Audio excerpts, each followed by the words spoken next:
cantique numéro 48, le grand jour.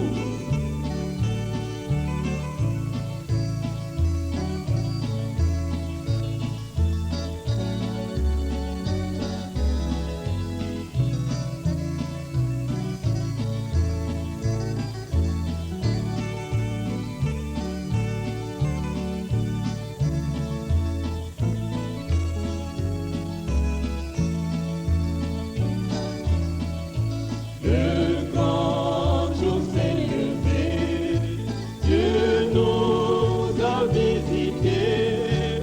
Voici des temps nouveaux, chantant gloire à l'agneau. Nous recevons de lui ce qu'il avait promis, le Saint-Esprit.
158, les prédestinés.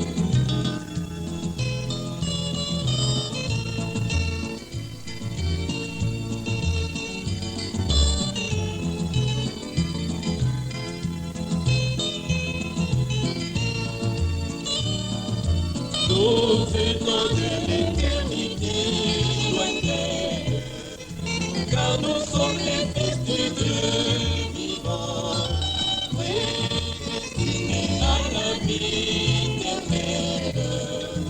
Nous avons la vie sauvée. Il nous a fait, nous a placés dans ce monde pour manifester sa gloire. Mais le bourreau du mal est nos vies fatales, et Dieu nous ôta la vie. Pour montrer son grand amour pour nous, Jésus obéit jusqu'au calvaire. Là, il mourut de chagrin pour nous, et de nouveau nous aime la vie. Maintenant nous voici sur le chemin de retour à l'éternel. Et là-bas, pour Jésus qui nous attend, pour nous emmener dans son royaume. Notre étendard, c'est l'unité, dont la parole, c'est Jésus-Christ, c'est lui l'agneau, et le sauveur, le rédempteur. Et nous irons chez nous, nous nous verrons.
Ils descendaient la rue en criant « Gloire à Dieu dans les lieux très hauts !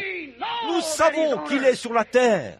Le sacrificateur a dit « Cet homme a perdu la raison. Vérifiez les registres pour voir s'il est un membre de notre assemblée. Il nous met vraiment dans l'embarras par ses enseignements contraires à l'éthique. Emmenez-le loin de nous.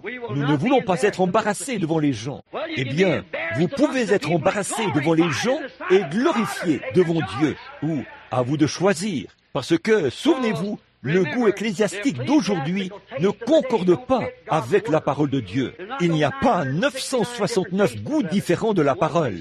Il n'y a qu'un seul goût, une seule parole, un seul Dieu. C'est tout. Ils affirmaient que les anges leur avaient chanté leur premier Noël. Ils disaient aussi qu'ils avaient reçu le message d'un ange. Un ange leur est apparu et leur a donné un message. Et ils sont allés et ont vu que ce message était la vérité. Ils ont dit, en plus, l'ange nous a chanté le premier Noël.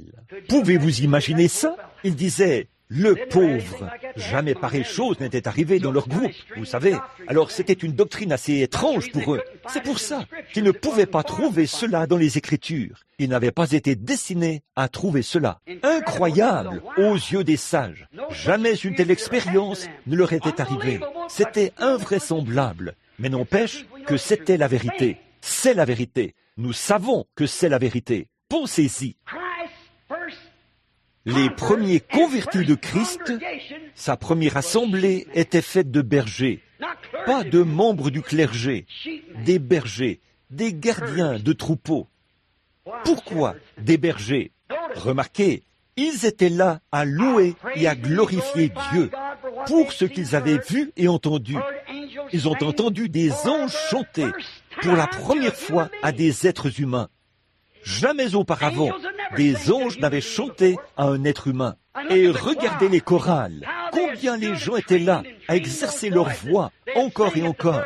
Ils allaient chanter à la naissance du Messie. Et ils ont tous été laissés de côté. Et des anges sont descendus chanter à de simples bergers. Non pas vêtus de vêtements ecclésiastiques, mais de vêtements de bergers. Regardez donc à qui le premier message a été adressé. C'est incroyable. Et l'endroit où cela a été donné, pas dans les cathédrales, mais dans les régions sauvages. C'est là-bas, dans les régions sauvages, que l'ange du Seigneur est venu. Pas dans l'église, mais dans les régions sauvages. Il n'était même pas le bienvenu dans l'église. Les gens pensaient qu'il était le bienvenu, et ils pensaient qu'ils avaient cela. Mais Dieu a prouvé qu'ils avaient tort. De ces pierres, il peut susciter des enfants à Abraham. C'est vrai.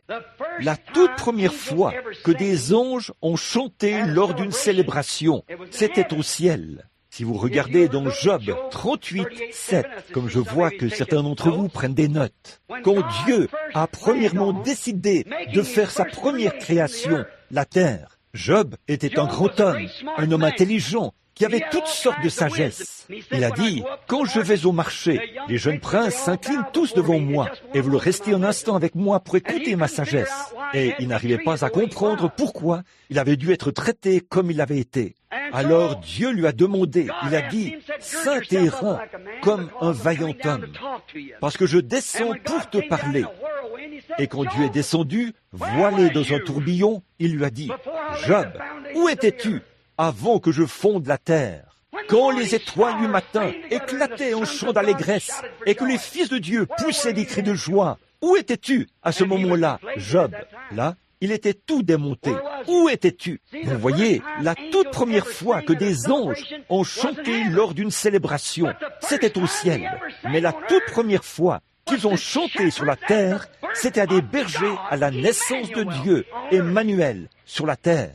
Les tout premiers êtres humains à entendre chanter un ange, c'étaient d'humbles bergers. Quand nous prenons nos femmes au visage peinturluré, aux cheveux coupés, qui portent des shorts, et qu'on leur fait porter une sorte de longue robe d'église, et on les présente là, elles chantent comme si elles étaient quelqu'un. Et là, nous pensons que Dieu est obligé d'écouter cela. Il a des anges là-bas qui peuvent le divertir depuis là, avant même qu'il ait créé l'être humain. Ah oui?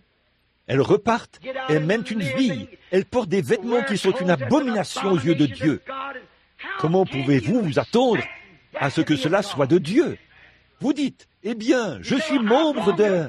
Où étais-tu quand je fondais la terre? Dis-moi, sur quoi j'ai appuyé ces bases? Où est l'axe sur lequel elle tourne?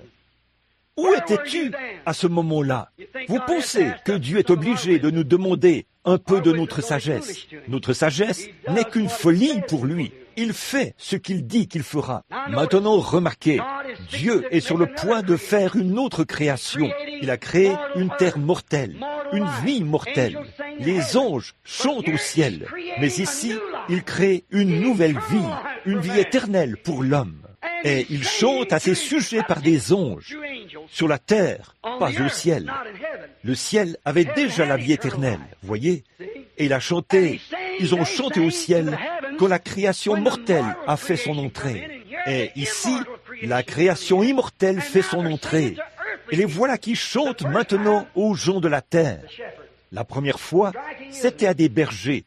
C'est frappant, n'est-ce pas? Il avait commencé une nouvelle création. Qu'est-ce que c'était? Une création de lui-même. Dieu a été fait chair et il a habité parmi nous. C'est, la Bible dit, au commencement de la création de Dieu. Dieu a été créé sous forme humaine. Dieu habitait en Jésus-Christ, son Fils. Il a bâti son tabernacle de chair et d'eau. Et il a vécu dans ce tabernacle. Dieu, Emmanuel, Dieu avec nous. Il s'est bâti une maison pour y vivre, afin qu'à travers cela, il puisse présenter le reflet de sa parole à ses sujets. Quand on regarde Christ, on sait ce que Dieu est. Souvenez-vous, à la naissance d'un roi, on chante toujours. Combien le savaient?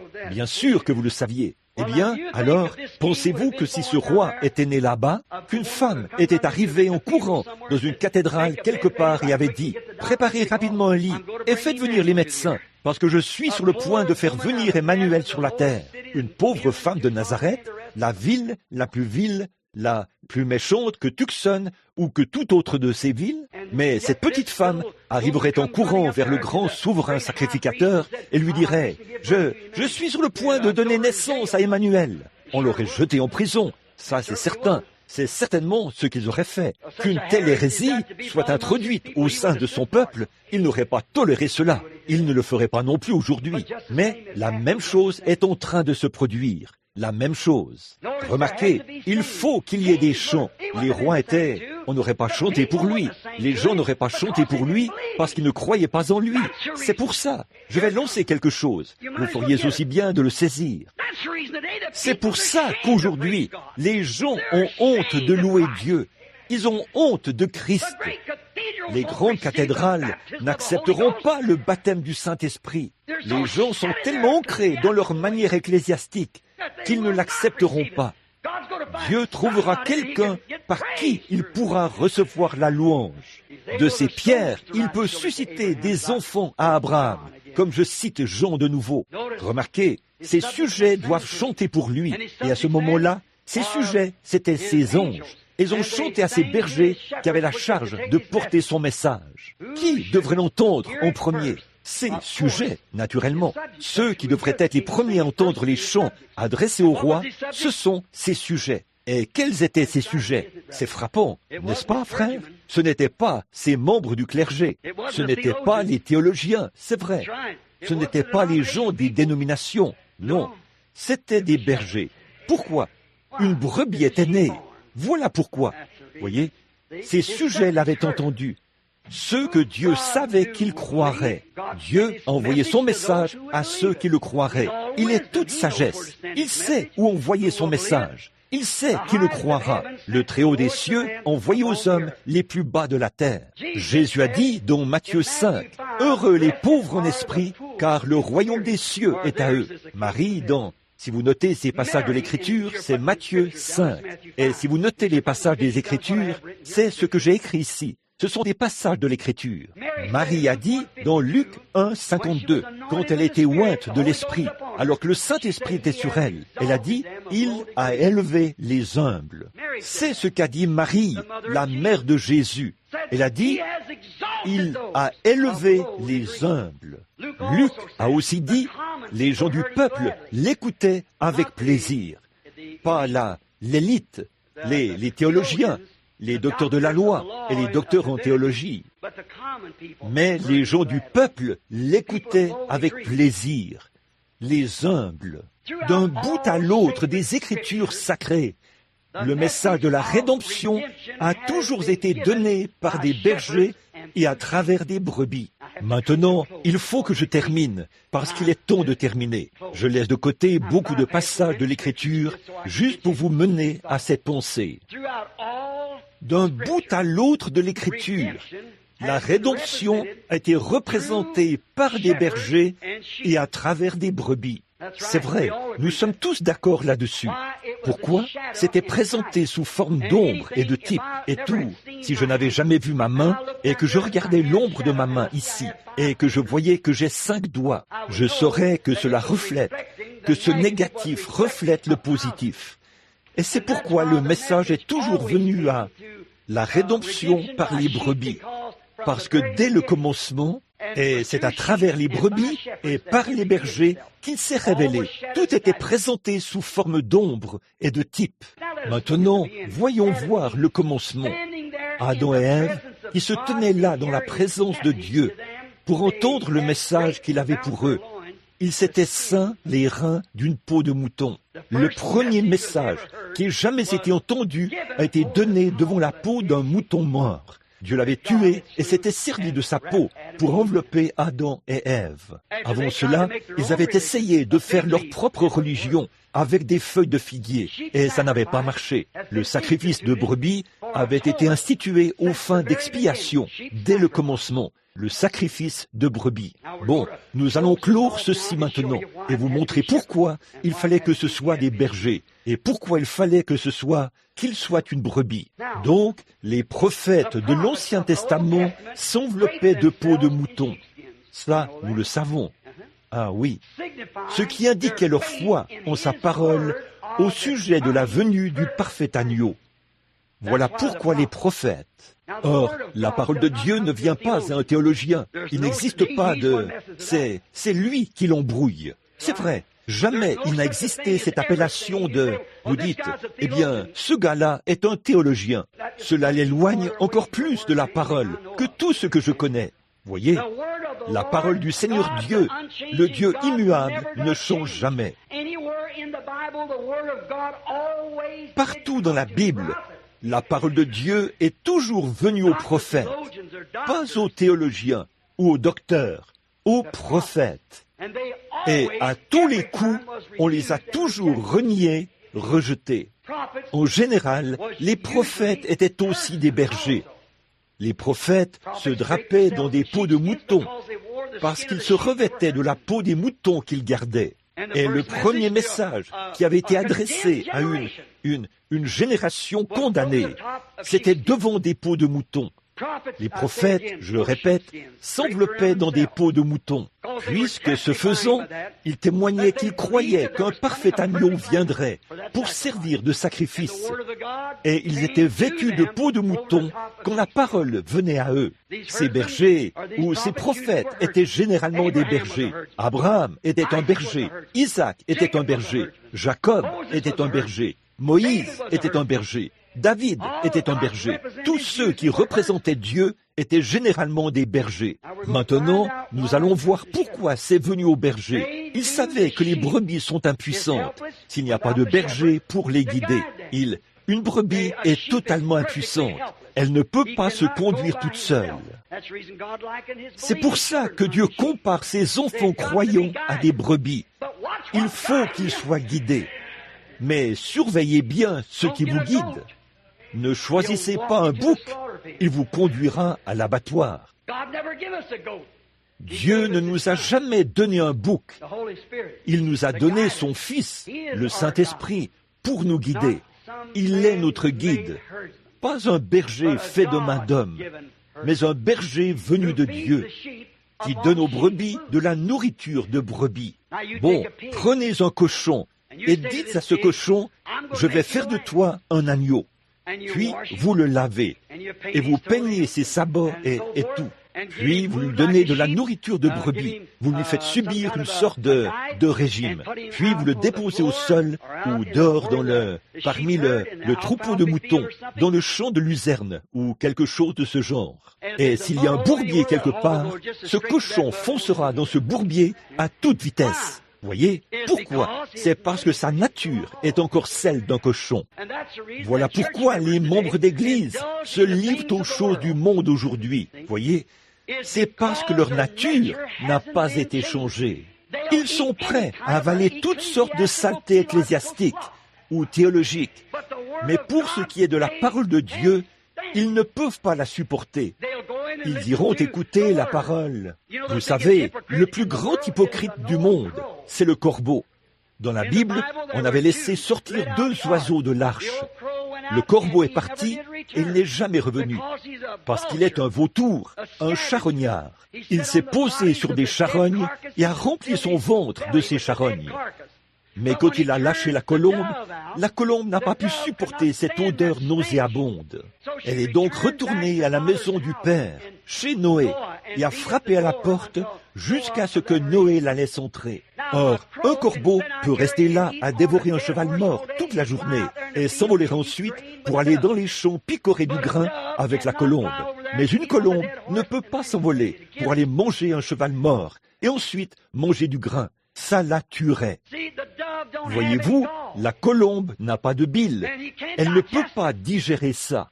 Et quand une colombe de Dieu, une colombe ou une brebis qui se nourrit de la parole, une bête pure, quand on se met à lui servir les choses du monde, elle sait que son maître a dit, celui qui aime le monde ou les choses du monde, l'amour de Dieu n'aime même pas en lui. Si vous lui dites quelque chose qui est contraire à cette parole de Dieu, elle ne peut pas le supporter. Mais le diable peut prendre cela et aussi le monde et dire que tout ça est de Dieu. Vous ne pouvez pas mélanger de l'huile avec de l'eau. Ça ne se mélangera tout simplement pas. Eux, tous ces bergers, ils savaient que sans le berger, la brebis était impuissante. Étant donc des bergers, ils savaient qu'il lui fallait un guide. Comme c'est dommage de voir qu'aujourd'hui, on essaie de nourrir les brebis de saleté. Mais une brebis n'en mangera pas. Non, monsieur. Voyez-vous, à cette époque-là, on essayait de nourrir les brebis de saleté. Et quand la parole est venue, les gens étaient tellement habitués à la saleté qu'ils n'ont pas reconnu la parole. Et c'est pareil aujourd'hui, alors que la même chose est confirmée et qu'il est prouvé que Dieu ferait une certaine chose. Mais ils sont tellement habitués à la saleté et ont tant été nourris de saleté il n'y a pas moyen de leur parler. Ils refusent d'écouter cela. C'est tout. Le chien, la Bible dit, comme le chien retourne à ce qu'il a vomi, et le cochon à son bourbier, ils font pareil. Ils écoutent la parole et retournent au même bourbier. Ils disent, bof, c'est du fanatisme. Je ne crois pas à ce genre de choses. Dieu, les brebis font la même chose aujourd'hui. Elles doivent se fier au régime alimentaire de la parole. Elles n'acceptent aucun autre régime alimentaire. On ne peut pas leur donner une alimentation ecclésiastique, pas à une vraie brebis. Non, non. Vous allez leur dire, regardez là, nous serons tous ensemble. En fait, Jésus a prié pour que nous soyons tous un. Vous avez entendu la même chose à Tucson tout récemment, il y a quelques jours. Mais c'est un mensonge. Jésus n'a jamais prié. Comment pouvez-vous amener la parole à se condamner elle-même, à se retourner contre elle-même? Alors, Dieu n'est pas différent d'un homme ordinaire. Jésus a dit, comment 2 hommes peuvent-ils marcher ensemble s'ils ne sont pas d'accord? Comment pouvez-vous prendre des méthodistes, des baptistes, des presbytériens et des catholiques, les mettre tous ensemble et qu'ils soient un? Vous pourriez être un sous la direction d'un homme. Mais Jésus a dit, afin qu'ils soient un comme moi et toi, nous sommes un. Maintenant, il veut que nous soyons tous un en lui, qui est la parole. Amen. Voilà, c'est ça. Un avec le Père. Et le Père et le Fils, c'est le même. Et c'est la même parole. La parole manifestée qui s'exprime en ce jour-ci, comme elle a fait à toutes les autres époques, afin que vous soyez un. Remarquez, il a dit, comme le Père m'a envoyé, moi aussi je vous envoie. Le Père qui l'a envoyé était là, en lui, pour confirmer la parole. Et ce même Jésus qui envoie les siens, il est là, dans les gens qui l'envoient. Et il a dit, vous ferez, vous aussi, les œuvres que je fais. Assurément, il a prié pour que nous soyons un avec lui, pas un avec une organisation, pas un avec un système, mais un avec Dieu, car Dieu, dans sa parole, il est un. Et Jésus et Dieu étaient un. Et vous, moi et la parole, il faut que nous soyons un. C'est vrai, il faut que nous soyons un, en accord avec la parole, pas en accord avec ce que dit quelqu'un d'autre. Elle ne peut être un objet d'interprétation particulière. Prenez-la, prenez ce qu'elle dit, croyez-la, alors Dieu la confirmera, prouvera qu'elle est vraie. Vous qui pensez qu'elle ne s'appliquait qu'aux disciples, croyez Dieu sur parole. Essayez ça une bonne fois et vous verrez, vous constaterez qu'elle produira pour vous exactement ce qu'il avait promis. Oui, monsieur, ils refuseront de manger des saletés. Il leur faut de la nourriture de brebis. Jean 10 déclare cela.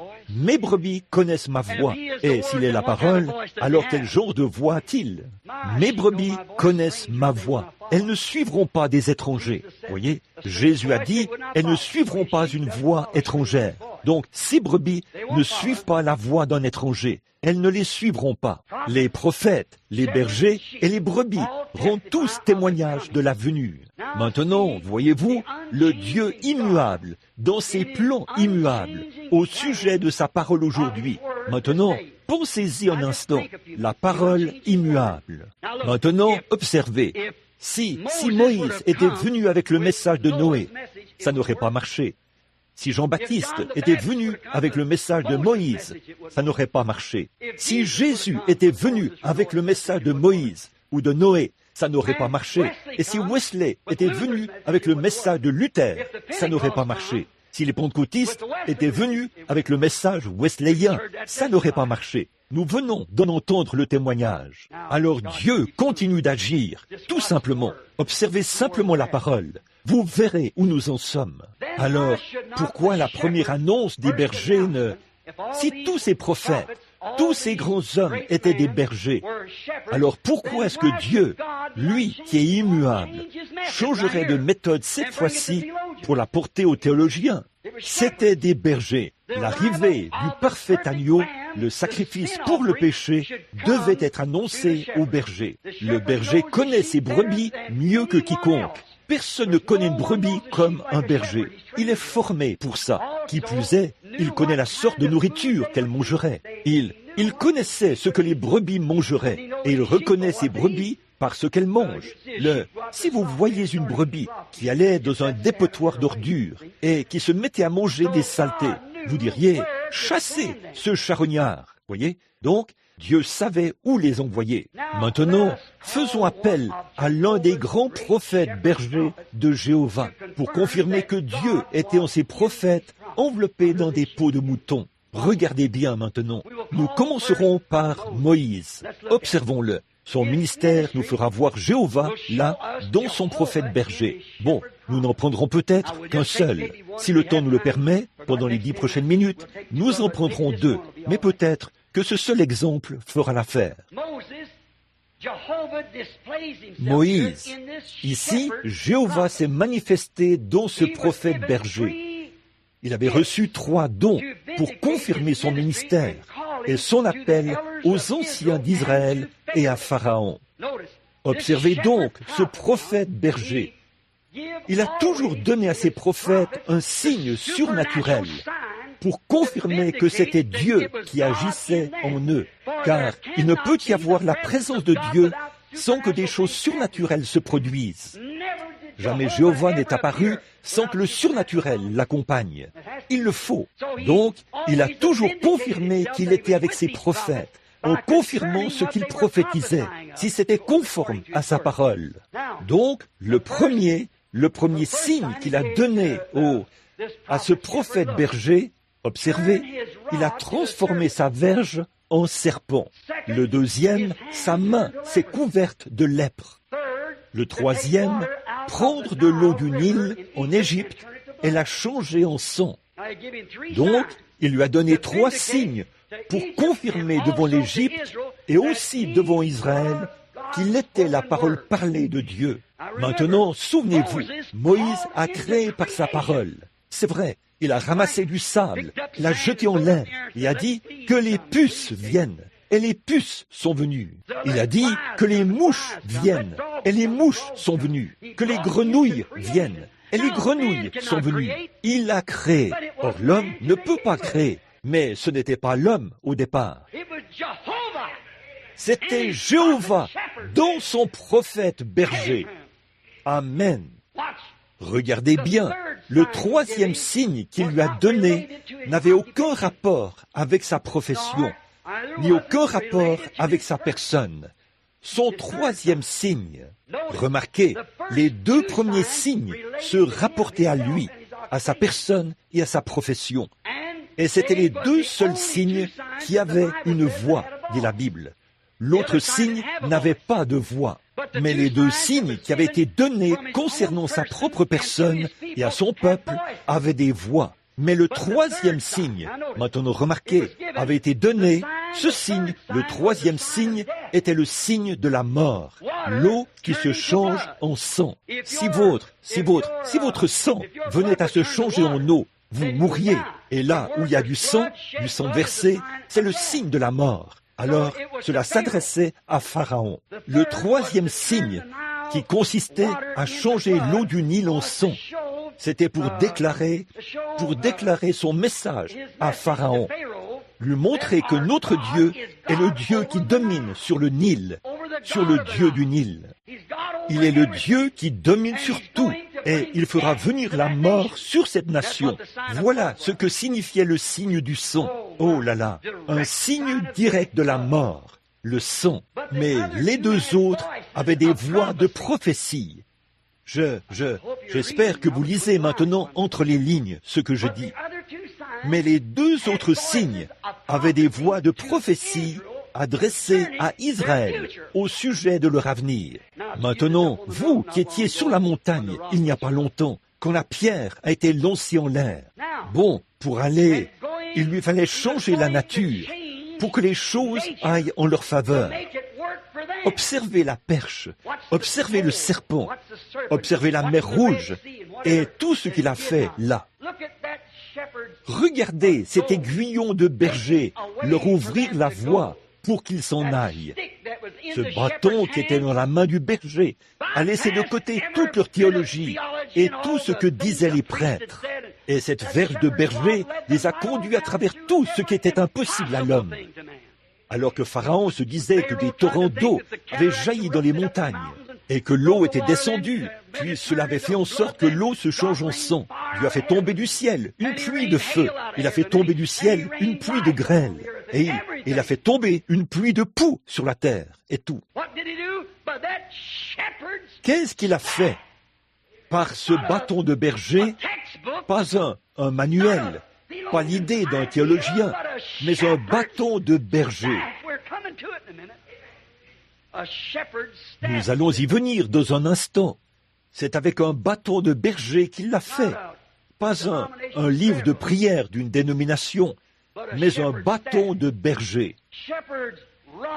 C'est cette verge du berger qui guidait ses brebis et leur frayait un chemin alors qu'elles se dirigeaient vers la parole promise dans le pays. Comme c'est beau aujourd'hui qu'il y ait aujourd'hui ce bâton de berger qui guide ses brebis vers le pays promis, laissant de côté toute la théologie et tout ce qu'il y a dans ce monde, les choses du monde, les dénominations et tout. Il ouvre la voie et prouve que sa parole est la vérité, le bâton de berger qui continue d'aller de l'avant. Et remarquez, ce même bâton de berger qui guidait les brebis, croyez-vous cela? Il a certainement guidé les brebis. Il les a délivrés de l'Égypte avec ce bâton à la main. Nous pourrions en dire davantage. Mais pour en toucher le point principal, il a guidé les brebis et on voyait le jugement sur ceux qui avaient rejeté cela. Le même bâton qui est devenu une bénédiction pour les uns est devenu une malédiction pour les autres. Les mêmes eaux, quant à la prédication de Noé, qui l'ont sauvé, ont condamné le monde. Le même bâton qui a conduit Israël au pays promis a condamné ceux qui ont refusé de suivre le prophète berger. C'est vrai, c'était devenu un bâton de jugement. La nature, remarquez comment Dieu parle par sa nature. Si seulement nous avions le temps. J'ai noté ici, Dieu parle par sa nature. Nous n'avons pas le temps de le prouver. Mais cela a été prouvé plus tard par le serpent d'airain qui avait été accroché à l'aiguillon du berger, sur lequel ce serpent avait été enroulé au désert, pour montrer qu'une véritable expiation viendrait pour la maladie et le péché. Ce bâton s'était transformé en serpent devant Pharaon, et ce même Pharaon a essayé d'imiter cela par ses magiciens. Et c'est ce que font les pharaons modernes d'aujourd'hui, les soi-disant croyants, les imitateurs charnels du message. Ils essaient d'imiter la même chose sans savoir d'où ça vient. Et ils introduisent cela dans quelque chose de dénominationnel, alors que c'est aussi libre de ces choses que l'air l'est. Il est impossible de l'enfermer, certainement, mais on essaie d'imiter, de faire une imitation. Mais remarquez, ce même bâton de berger a dévoré les autres serpents. Où étaient passés ces serpents? Il y avait des verges par terre, et on n'a ramassé qu'une seule verge. Les cieux et la terre passeront, a dit Jésus, mais ma parole ne passera pas. Cela montre qu'une véritable expiation vient pour le péché. Aussi, l'avenir d'Israël a offert. Et là où j'ai parlé d'Israël, eh bien, l'avenir, là, un prophète berger leur a offert la délivrance de l'esclavage de la mort. Ils ont été délivrés de l'esclavage par un prophète berger muni d'un bâton. Voyez, cela annonçait le futur libérateur d'Israël, dont nous allons parler. Ce prophète berger qui viendrait les délivrer de la mort et du séjour des morts. Maintenant, à tous ceux qui, comme nous le savons, tout Israël n'a pas reçu la parole du prophète berger. Tout Israël ne l'a pas reçue. Maintenant, remarquez, il se plaignait. Oh, quand il accomplissait les miracles, c'était un grand personnage. Mais quand il s'est mis à donner son message, c'était différent. Tous les grands signes accompagnent un nouveau message. Ça, nous le savons. Dans le désert, ils se sont plaints, là, dans le désert, et ils sont morts par milliers. Franchement, de ceux qui ont voyagé là-bas, seulement 2 ont été sauvés sur 2,5 millions. 2 sur 2,5 millions. Vous dites, que sont-ils devenus? Ils sont éternellement morts. Tous, frère Branham, c'est ce que Jésus a dit. Ils ont dit, nos pères ont mangé la manne dans le désert, et ils ont bu au rocher. Et Jésus a dit, et ils sont tous morts, éternellement séparés. Voyez, tous. Remarquez, ils se sont plaints de la voie pourvue par Dieu. C'est pour cela qu'ils sont morts. Maintenant, écoutez attentivement. Ne manquez pas ces quelques dernières remarques. Ils se sont plaints. Ce qui les a fait mourir dans le désert, c'est qu'ils se sont plaints de la voie pourvue par Dieu, le message d'un seul homme, un prophète, la conduite d'un seul homme. Dites-moi quand Dieu a jamais utilisé un groupe de personnes pour diriger. Vous ne trouverez pas cela dans la Bible. Un seul homme. La parole est venue à Moïse. Corée, nous savons tous qu'il s'est ressaisi et s'est plaint en disant que Dieu n'est pas juste de faire une chose pareille, d'envoyer le message par un seul homme. Il a dit, nous sommes tous saints. Pourquoi ne pouvons-nous pas avoir une dénomination? Pourquoi ne pouvons-nous pas mettre ceci sur pied, faire ceci et faire cela? Dieu a dit à Moïse, sépare-toi de lui. J'en ai assez. Et souvenez-vous, Jude dit la même chose au sujet des derniers jours. C'est vrai, ils se sont perdus par la révolte de Corée.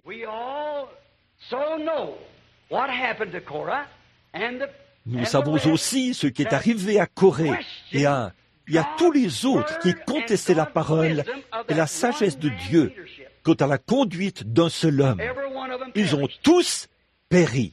Maintenant, nous allons voir qu'à travers le prophète berger, Dieu montre ce qu'il fera plus tard par la voie du prochain signe. Maintenant, regardez bien, c'est là que nous le voyons. Observons cela maintenant dans le prochain signe. Maintenant, remarquez, il avait été envoyé vers ses frères qui étaient des esclaves, dans la servitude, pour porter un message de délivrance, accompagné d'un signe donné par Dieu pour prouver ses affirmations. Israël avait accepté son message. Ils y avaient cru, chacun d'eux. Mais au temps du soir, ils avaient accepté ses miracles. Mais au temps du soir, quand eux, il a donné son message, c'était différent. Tous ceux qui n'ont pas cru ce message sont morts. C'est vrai. Quel était le message? Le message parlait du jugement imminent.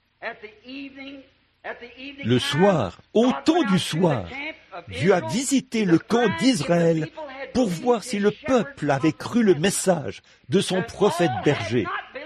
Et tous ceux qui n'y ont pas cru ont péri. Maintenant, remarquez, nous allons faire le parallèle avec le grand berger dans quelques instants. Voyez, remarquez le ministère du grand prophète berger. Devant ces miracles, toutes les églises lui ouvraient les portes et le recevaient volontiers. Ils voulaient que leurs malades soient guéris. Ils voulaient faire de grandes choses. Il était très populaire. Mais un jour, quand le temps du soir est venu, après qu'il a changé l'eau en vin, nourri des milliers de gens avec du pain, et accompli des miracles, il s'est assis là et s'est mis à leur parler. Et il leur a dit, « Moi et mon Père, nous sommes un. » Pourquoi dis-tu, « Montre-nous le Père » ? Oh, frère, cet homme se fait-il égal à Dieu? C'en était trop pour leur pensée ecclésiastique. Mais c'était la vérité. Il l'était, voyez. Mais quand ils ont dit cela, beaucoup ne l'ont pas suivi. Ensuite, il s'est retourné et leur a dit, « Si vous ne mangez la chair du Fils de l'homme, et si vous ne buvez son sang, vous n'avez point la vie en vous-même. » Maintenant, que pensez-vous qu'une personne intelligente et intellectuelle se serait dit? J'imagine que les sacrificateurs qui lui avaient permis d'entrer dans le temple ont vraiment eu honte de l'y avoir laissé entrer. Quand on pense qu'un homme a pu se lever et dire une chose pareille, « Si vous ne mangez ma chair et si vous ne buvez mon sang », ils ont dit, « Celui-ci est un vampire humain. » Vous voyez, mangez ma chair et buvez. Voyons donc, c'est un cannibale. Vous qui avez du bon sens, vous vous éloignerez d'un lunatique comme celui-là. Il ne l'a jamais expliqué. Il l'a dit tout simplement. Il l'a fait pour les achoper, afin de séparer ses brebis d'avec les boucs. Il l'a fait pour se débarrasser d'eux. Et alors, personne n'a voulu collaborer avec lui. À partir de ce moment-là, ils n'ont plus reçu de collaboration. Voyez? Remarquez, au temps du soir, Dieu a parcouru les camps et a vu qui avait cru. Et il a fait la même chose au temps du grand berger. Remarquez le ministère du grand prophète berger. Mais remarquez ceci, aux croyants de son message, mais pas ce message du soir. Il ne voulait pas y croire. Il ne voulait pas croire qu'il était Dieu. Il voulait faire de lui un homme sympathique. Il voulait faire de lui un prophète. Il était un homme sympathique et il était prophète. Mais il était plus que cela. C'est ça l'enseignement courant aujourd'hui. C'est juste quelqu'un de sympathique. C'était un prophète. Il n'était rien de moins qu'Emmanuel. Il était Dieu manifesté en Jésus-Christ, son Fils, ce qui faisait que lui et le Père étaient un. C'est tout ce qu'il pouvait être. Dans Zacharie 14, 7, j'aimerais dire ceci. Il est de nouveau question des lumières du soir et du message au temps de la fin. L'avez-vous remarqué? Tous ceux qui ont suivi Moïse ont vu cette colonne de feu qu'il avait identifiée sur le mont Sinaï. Il leur avait parlé de cette colonne de feu et leur avait rendu témoignage de ce qu'il l'avait rencontré dans un buisson et qu'elle lui avait donné ce message. Mais beaucoup n'ont pas voulu y croire. Mais tous ceux qui l'ont suivi hors d'Égypte, qui sont sortis du monde et ont traversé la mer de séparation et sont allés dans le désert, ils ont vu cette même colonne de feu dont il avait parlé, confirmer que ce prophète berger était le berger des brebis. Ils l'ont vu, mais beaucoup d'entre eux n'y ont toujours pas cru après l'avoir vu. Remarquez comment encore le Dieu immuable, le grand prophète berger, a emmené ceux qui sont restés fidèles à lui et à son ministère à la montagne des Oliviers. Le grand prophète berger, celui dont nous parlons, Jésus, et ont entendu le Père, La même colonne de feu qui l'a confirmé a confirmé Moïse.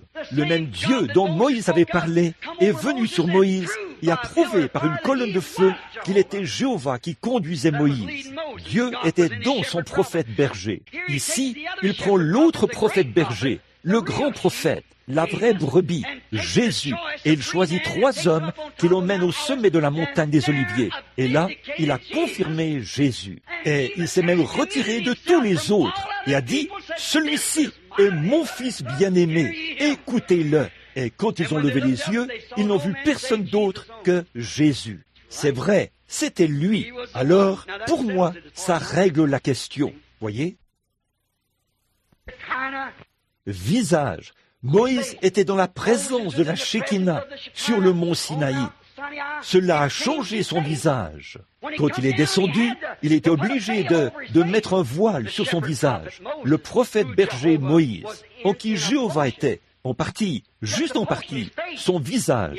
Il avait la parole dans sa bouche. Mais remarquez, quand le grand berger est entré dans la présence de la Shekinah, qu'est-ce que cela a produit? Son être tout entier a changé. Il n'était pas seulement une partie de Dieu, il était entièrement Dieu. Il était Emmanuel. Pourquoi fallait-il que ce soit des bergers? Regardez, voyez-vous, maintenant, le Dieu Tout-Puissant avait fait une représentation plutôt, de lui-même en Moïse, le prophète berger. Observez comment Dieu s'est fait connaître. C'est ma dernière remarque. Voyez, comme il se tient là dans la présence de la colonne de feu. Ouin. Il n'y avait personne d'autre sur la montagne que Moïse et Jéhovah. Amen. Amen signifie qu'il en soit ainsi. Regardez bien. Mets ta main dans ton sein. Mais observez maintenant ce deuxième signe qui a une voix. Mets ta main dans ton sein. Nous n'avons aucune raison de croire que Moïse était gaucher. Alors, il a dû mettre sa main droite dans son sein, puisque la plupart des hommes sont droitiers. Il a mis sa main droite. Maintenant, regardez bien. Quelle image nous voyons ici de Jéhovah en Moïse, le prophète berger. Moïse représentait Dieu, parce que Dieu était en Moïse. Regardez-le mettre sa main dans ton sein. Quel signe! Or, il se tient là, la main droite posée sur son cœur, se tenant comme ceci, là où les secrets cachés de la rédemption avaient été cachés depuis la fondation du monde. Voilà pourquoi des bergers. Jésus est la droite de Dieu. Ça, nous le savons tous. Et là, Moïse le représente parfaitement. Il détenait les secrets du Père et il nous les a montrés. Remarquez, observez-le sortir de son sein, sa main droite frappée d'une lèpre mortelle. Il montrait par là ce que Dieu ferait par sa droite. Remarquez, il n'y a pas de remède contre la lèpre. Remarquez aussi que ce n'était pas une simple lèpre, elle était en phase terminale, blanche comme neige. Sa main était frappée d'une chose horrible.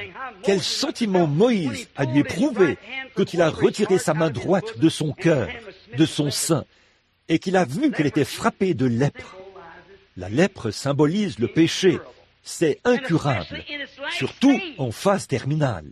Et frère, c'est à ce stade qu'était le monde quand Dieu a retiré sa main droite de son sein. Le monde était frappé d'une lèpre mortelle. Et il n'existait aucun remède contre cela. C'est pareil ce soir, puisqu'il refuse le remède. Le remède a été donné au calvaire, mais les gens préfèrent prendre une ordonnance faite de main d'homme plutôt que l'ordonnance de Dieu pour le péché. Remarquez, ça ne s'était pas fait progressivement, comme le cycle normal de la lèpre, mais d'un seul coup. Quand il a retiré sa main, elle était frappée. Elle était couverte de lèpre. Remarquez ce que Dieu a dit.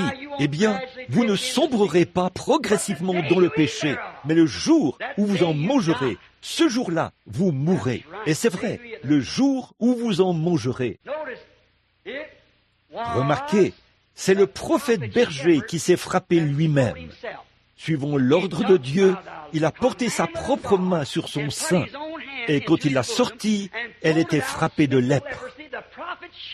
Le prophète berger l'a fait lui-même, et le grand prophète berger, Jésus, l'a fait lui-même.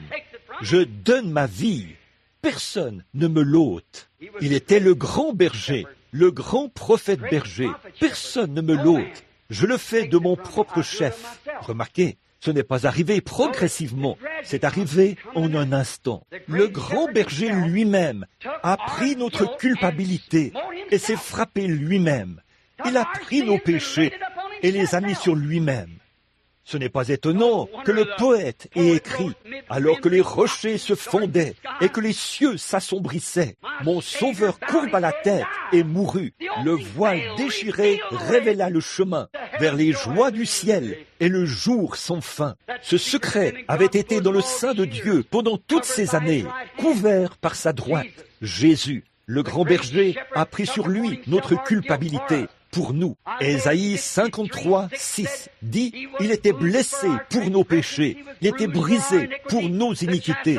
Le châtiment qui nous donne la paix est tombé sur lui, et c'est par ses meurtrissures que nous sommes guéris. » Le secret de la guérison de Dieu se trouvait dans le sein de Jésus-Christ, ou de Dieu. Il était à la droite de Dieu. C'est la seule brebis qui portait dans son sein le secret. C'est pour ça que la préfiguration de cela devait toujours être une brebis. La première fois, c'était une brebis. La dernière fois, c'était une brebis. C'est pour ça qu'il fallait que ça vienne un berger, afin qu'il sache comment prendre soin de sa brebis. Vous saisissez? Remarquez, il était blessé pour nos péchés, brisé pour nos iniquités. Le châtiment qui nous donne la paix est tombé sur lui. Remarquez, c'est arrivé très vite et c'est reparti très vite, dès qu'il a retiré sa main droite de son sein la deuxième fois. La maladie mortelle était disparue quand il l'a retirée la deuxième fois. Et quand le grand berger, la brebis prophète, quand il a dit, sur la croix du calvaire, quand il a payé le prix du péché pour nous tous, il a dit, tout est accompli.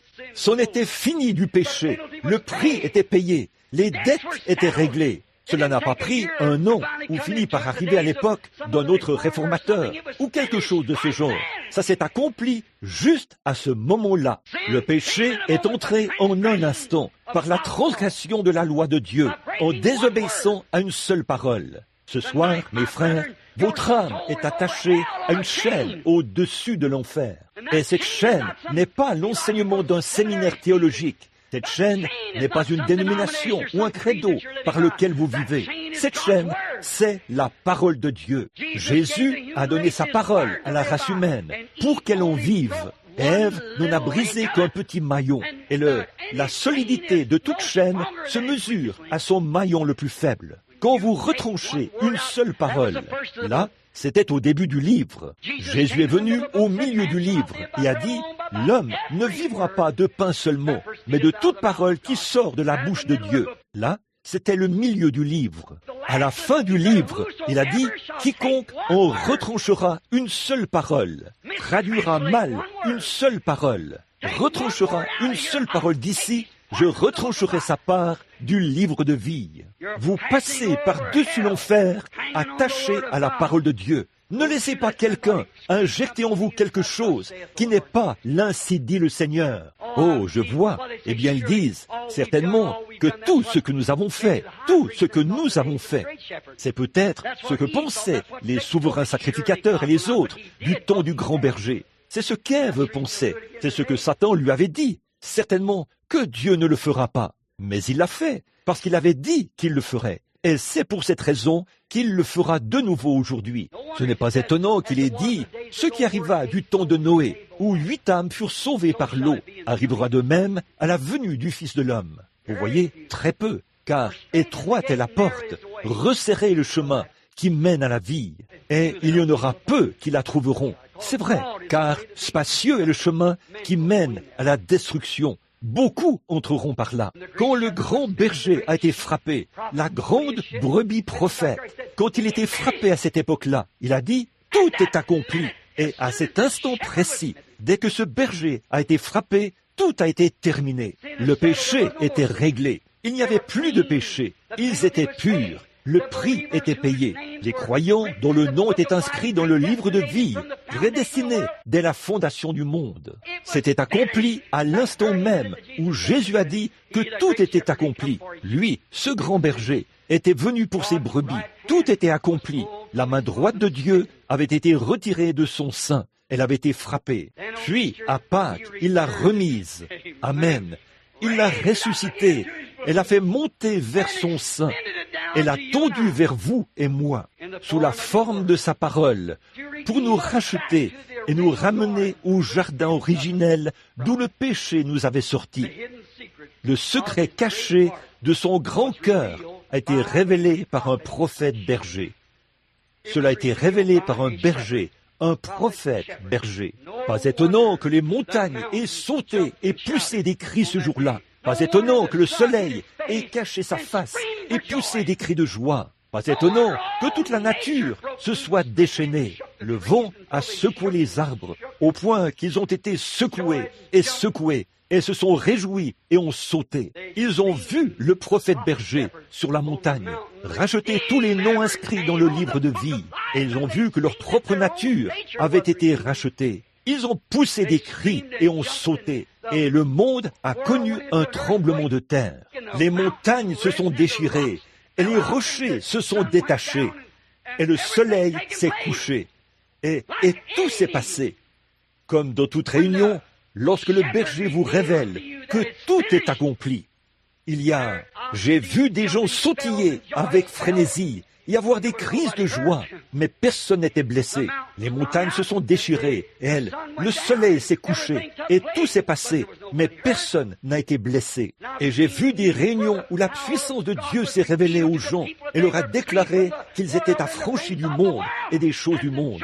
Et la joie du Seigneur a rempli l'assemblée. Ils se sont levés et ont poussé des cris, ont pleuré et ont crié de toute leur force pour la gloire de Dieu. Je n'ai jamais vu aucun désordre.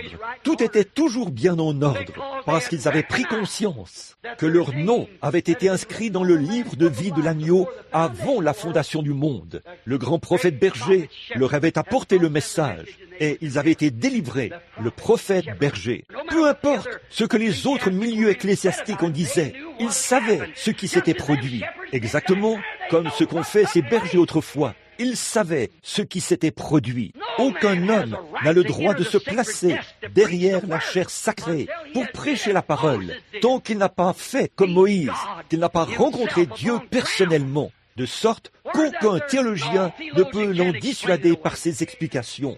Moïse avait été là, peu importe ce que disaient les messagers d'Israël.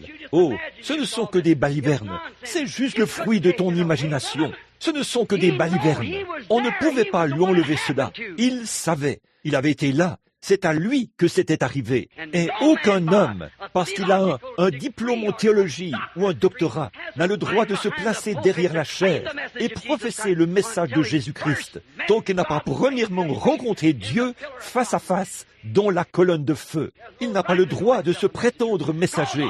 En effet, tous les théologiens du monde ne pourraient pas vous en dissuader par leurs explications.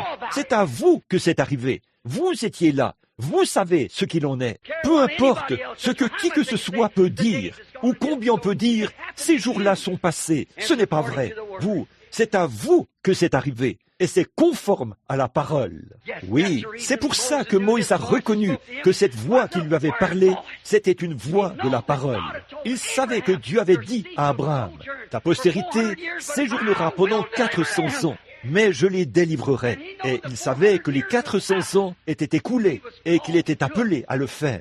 Hommes et femmes, Dieu a promis qu'en ces derniers jours, il répandrait son esprit sur toute chair.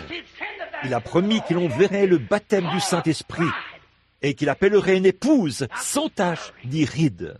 Il a promis de le faire. Il le fera. N'écoutez pas ces bergers mercenaires. Ils vont vous égarer. Le Saint-Esprit est le berger qui vous nourrit de nourriture de brebis qui provient de cette parole. Elle est toujours donnée par le berger. Il est notre berger. Écoutez-le. Vous êtes les brebis de son troupeau. Si vous l'êtes, vous écoutez sa voix. Pas ce qu'un autre dit, vous écoutez ce que lui, il dit. Une voix étrangère, vous ne la reconnaissez pas du tout. Oh là là! Écoutez de nouveau le puissant prophète berger le leur interpréter et le leur présenter. Jean, quand il se tenait dans le Jourdain, regardez ce qu'il a dit. Il se tenait là à prêcher. Il a dit, l'heure vient. Remarquez, Jean était le fils d'un sacrificateur. Ils adoptaient toujours le métier de leur père. C'est comme ça qu'on recevait son nom, par le métier que leur père faisait. C'est ainsi qu'on les appelait. Et Jean était censé être un sacrificateur, comme son père. Et vous savez, sa mère, quand elle avait conçu, après que l'ange du Seigneur avait rencontré son père Zacharie, et qu'il était rentré à la maison auprès d'Élisabeth, elle était déjà dans son 6e mois. Elle allait être mère. Mais elle n'avait pas encore ressenti cette vie. Elle avait peur, parce que le bébé n'avait jamais bougé. C'était anormal. Et le Saint-Esprit, l'ange du Seigneur est apparu à Marie, et lui a dit qu'elle aurait un enfant sans connaître d'homme. Et il lui a parlé de l'état d'Élisabeth. Elle a gravi les collines de la Judée pour l'annoncer à Élisabeth. Et quand elle a rencontré Élisabeth, elle lui a dit qu'elle allait être mère. Et elle ne pouvait pas le comprendre, puisqu'elle ne connaissait point d'homme. Mais elle a dit, le Saint-Esprit m'a couverte de son ombre. Et il m'a été dit que ce saint enfant qui naîtra de moi sera appelé le Fils de Dieu, et que je devrais lui donner le nom de Jésus. Et la première fois que des lèvres humaines ont prononcé le nom de Jésus, un petit bébé mort dans le sein de sa mère a tressailli d'allégresse et poussé des cris. Il a sauté dans le sein d'une mère. Pourtant, il n'avait encore jamais reçu la vie. Le nom de Jésus-Christ a fait entrer la vie dans un bébé mort. Que devrait-il faire dans une église qui prétend être née de nouveau? Et nous restons assis là, aigris comme des verrues sur un cornichon. Et nous permettons que de telles choses se fassent.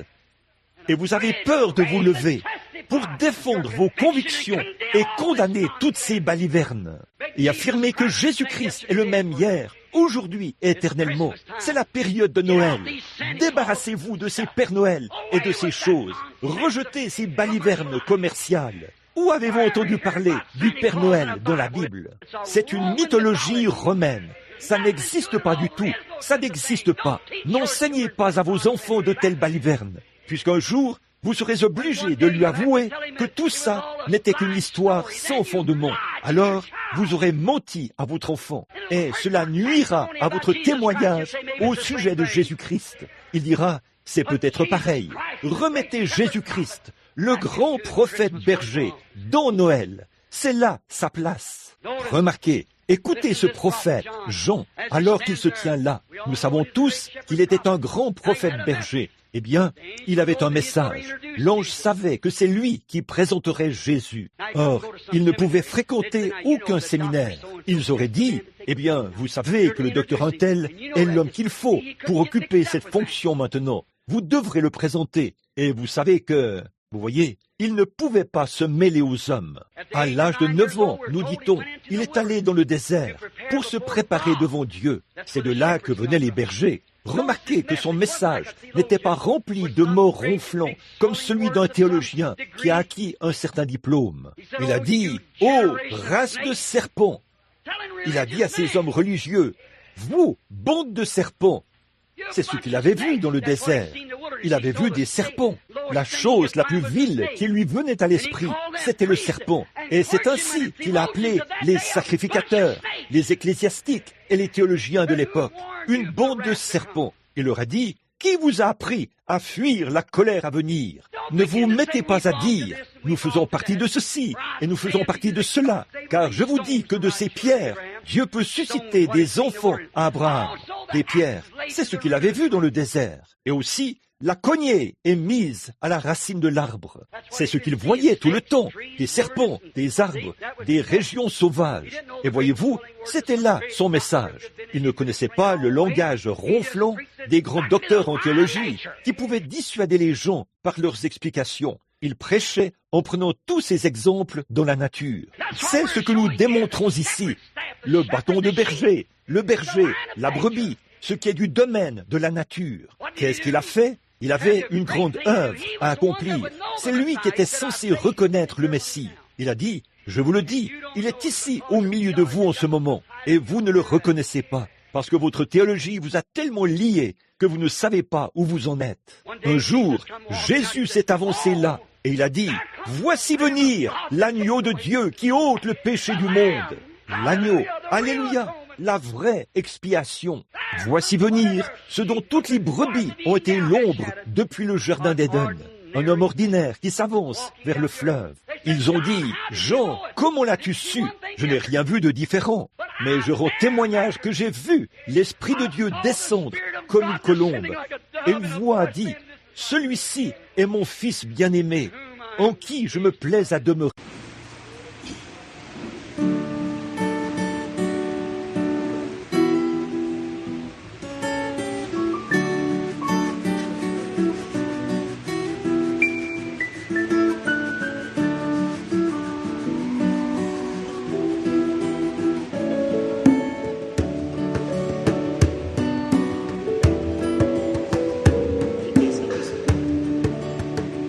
Ceux qui ont voulu encore vivre dans ce monde sans mort, alors qu'ils avaient encore des projets réalisés, à combien plus fort et récent que moi, qui n'a rien mérité. Jésus m'a donné encore la vie cette année.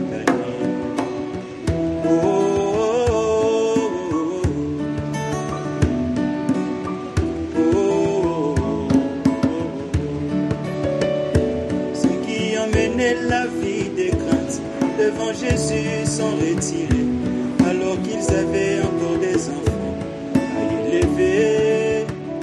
À combien plus fort et récent que moi, qui n'a rien mérité.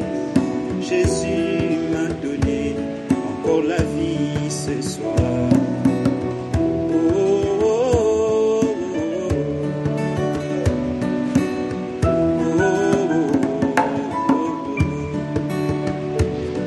Est-ce que je vaux plus que ceux qui m'ont précédé? Non, non, non, loin de là. C'est la grâce de Dieu m'a donné encore la vie ici-bas. Ne laisse pas abuser de cette grâce. Donne-moi le Saint-Esprit dans mon âme, Seigneur, que je sois, Seigneur, chrétien.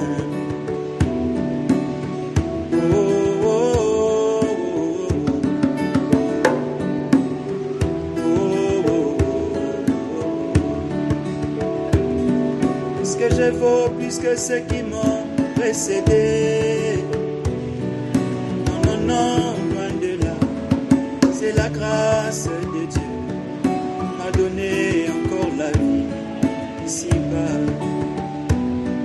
Est-ce qu'il m'a manqué de maladie? Est-ce qu'il m'a manqué des problèmes?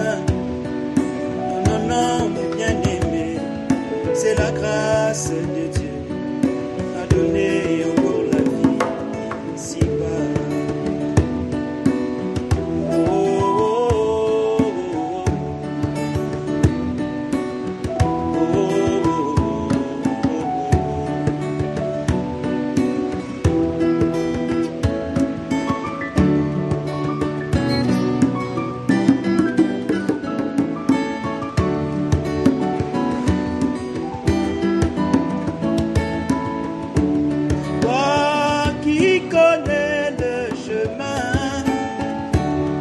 Saisis, papa, mais pas s'il faut traverser par la mer.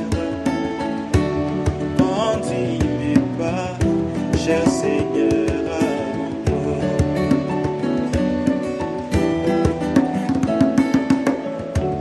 Toi qui connais le chemin, saisis, papa, mais pas s'il faut traverser par le feu. Conduis mes pas, cher Seigneur, avant toi.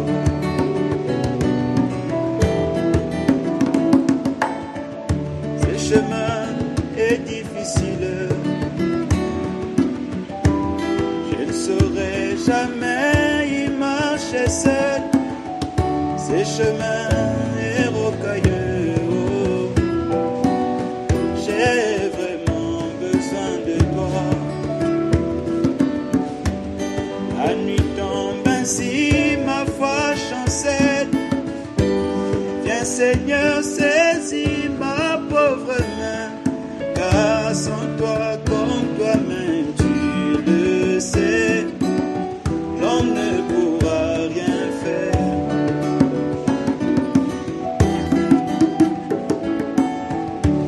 Toi qui connais le chemin, saisis papa ma pauvre main. S'il faut traverser par la mer, quand il n'est pas, cher Seigneur, à bon port.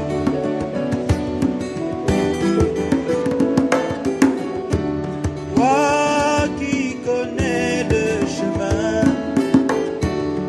saisis papa mes pas. S'il faut traverser par le feu, quand il n'est pas, cher Seigneur.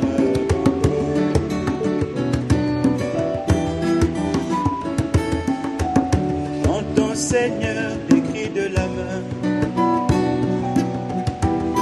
la prière la plus sincère du cœur.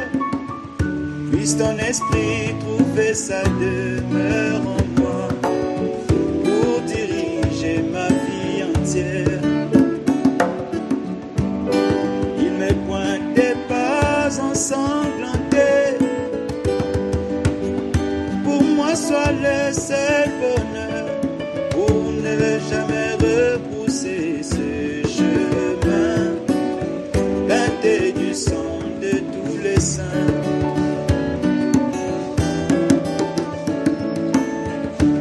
Toi qui connais le chemin, saisis papa ma pauvre main. S'il faut traverser par la mer, quand il n'est pas, cher Seigneur.